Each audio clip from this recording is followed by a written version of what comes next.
যারা দুর্ভাগ্য নিয়ে জন্মেছে, যারা ইসলাম নিয়ে জন্মায়নি, তাদের দাওয়াতে ইসলাম।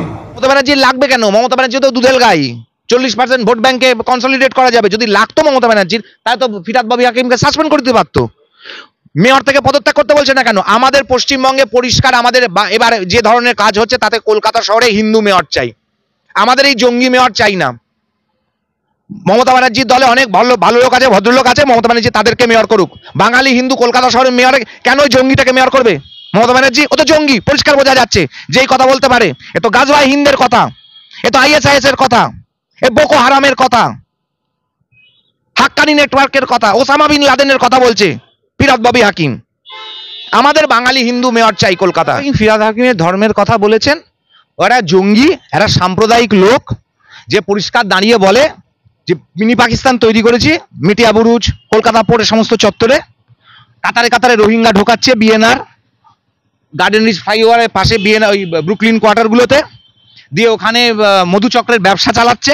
ওই সুলতানা আছে, ওরই চালাচামুন্ডা, ওর কলকাতা পোর্ট থেকে কোটি কোটি টাকা খাটের তলার থেকে বেরোচ্ছে। একা তো পার্থর খাটের তলা থেকে বেরোয়নি, ওর খাটের তলা থেকে বেরিয়েছে। ওর ওই যে বন্ধু সাগরের ছিল, ওর ওই গোলাম আশরাফ যেটা আছে NIA এর FIR এ নাম করা, একটা জঙ্গি, আর একটা ও তো জঙ্গি পোষে। তো জঙ্গির মতো কথা বলবে না তো কি বলবে?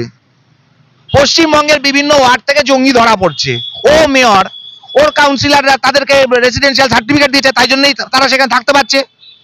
জঙ্গিদের বাবা জঙ্গির বাবা মতন কথা বলেছে, নতুন কোনো ব্যাপার নয় তো। ওসামা বিন লাদেন যে কথা বলে, ISIS যা কথা বলে, JMB যা কথা বলে, ও সেই কথাই বলছে।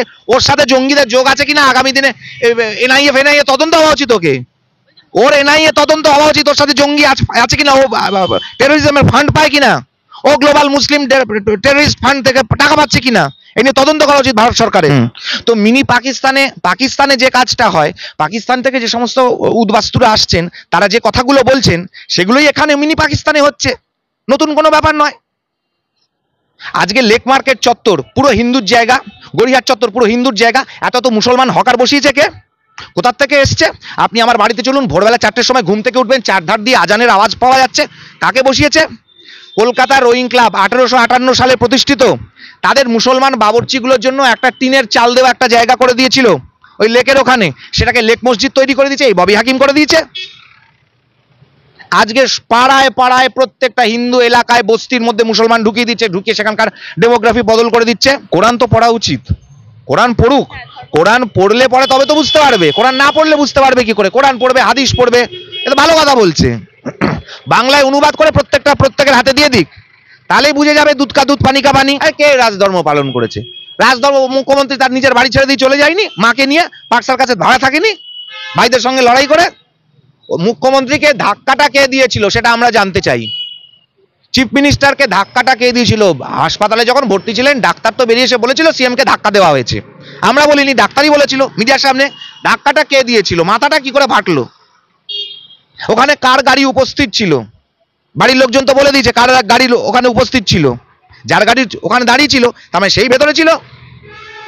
এটা মমতা ব্যানার্জিকে বলতে হবে। কেন ডিলিট করলেন কেন? পায়জামা তুলে ধরেছে বসেদের, বলেছিল, সাহসটা থাকলো না কেন এই মন্তব্যে স্থির থাকার? বাচাল হলে পরে মুখ দিয়ে অনেক রকম কথা বেরিয়ে যায়। ওই জুবের জেব্বার ওখানে যে ববি হাকিমরা আছে কৃষ্ণনগরে, ওই কৃষ্ণনগরের ববি হাকিমদেরকে দিয়ে ভোট লুট করিয়ে জিতে, তাই দিয়ে তো সাংসদ হয়েছে। তো সে সেরকম কথা বলবেই, জানাই কথা, যে নিজের পাসওয়ার্ড বিক্রি করে দেয় অন্য লোককে, হয় টাকার জন্য বিক্রি করেছে, নাহলে অন্য কিছুর জন্য বিক্রি করেছে, কিছু না কিছুর জন্য করেছে, যেটা তদন্ত হবে। মহুয়া মৈত্রদের কাছ থেকে এগুলো একদম বাধা ধরা, জানাশোনা কথা, নতুন কোনো কথা নেই, এগুলো মহুয়া মৈত্ররা বলবেই, ওদের বলতে হবে, ওদের না বললে ওদের ভোট ব্যাংক ওরা বাঁচিয়ে রাখতে পারবে না। এগুলো হচ্ছে আরেকটা যোগেন মণ্ডলের আরেকটা কপি ক্যাট, নতুন ভার্সান, 21 শতকের ভার্সান হচ্ছে এই মহুয়া মৈত্ররা, যোগেন মণ্ডল। তারপর রাতের অন্ধকারে তারা পালিয়ে চলে যায়। চট্টোপাধ্যায় তো তৃণমূলেই ছিলেন, শোভন চট্টোপাধ্যায় তো তৃণমূলেই ছিলেন, ওই তো তৃণমূলের মেয়র ছিলেন। তো ফিরহাদ ববি হাকিম যদি এরকম কাজ করেন, তাহলে আগামী দিনে হয়তো শোভনদাকে আবার করে মেয়র করতে চাইছেন মমতা ব্যানার্জি। ও বিজেপিতে তো অনেকে এসেছিল, তাদের স্বার্থ সিদ্ধি হয়নি। তাই জন্য তারা চলে যেতে চাইছে। কাউন্সিলর ব্যবসায়ের কাছ থেকে টাকা চাইছে, আপনিও আর খবর পাচ্ছেন, এটা আবার নতুন খবর কি? কাউন্সিলর ব্যবসায়ের কাছ থেকে, রাস্তার কাছ থেকে, বাজারের কাছ থেকে, দোকানের কাছ থেকে, ও কাউন্সিলররা পারলে ভিখিরি যেগুলো বসে আছে তার থেকেও কাটমানি খেয়ে নেবে। এই যে গাড়িগুলো পার্কিং হবে এখানে, এখানে দেখুন তো একটা গাড়ি পার্কিং একটা স্লিপ দেয় কিনা? সব কোনো স্লিপ নেই। আধ ঘন্টা দাঁড়াবেন 40 টাকা। এখানে কত টাকা জানি না, উত্তর কলকাতায় প্যারামাউন্ট লস্যির সামনে তো 40 টাকা আধ ঘন্টা দাঁড়ালে। এখানে বড় বাজারে 100 টাকা গাড়ি দাঁড় করালে। এই টাকাগুলো ওদেরও তো চালাতে হবে না। তৃণমূলের এগুলো জানা কথা। তৃণমূলের শুনুন, ক্রাইম যেখানে পশ্চিমবঙ্গে হবে সেখানে তৃণমূলের যোগ নেই, এটা হতে পারে না। এই দেখুন, নিটের প্রশ্নপত্র ফাঁস, ঠিক পশ্চিমবঙ্গে মধ্যমগ্রামের নাম জড়িয়ে গেছে। এবং আরো খোঁজ নিন, ওখানে তৃণমূলেও আপনি পেয়ে যাবেন যে তৃণমূলের ওখানে জড়িত আছে। তো তৃণমূলে হাঁসখালিতে যে মেয়েটি ধর্ষিতা হলো, সে তো তৃণমূলের নেতা ছিল যে ধর্ষণ করেছিল। তো তৃণমূলের নেতাদের তো এরকম একের পর এক অনন্ত আদি অনন্ত এরকম কেচ্ছা কেলেঙ্কারি। তৃণমূল হলে পরে এগুলো হতেই হবে। এগুলো হচ্ছে তৃণমূলের সাইড বিজনেস। তৃণমূলের গুণগুলো না থাকলে তৃণমূলই হওয়া যাবে না।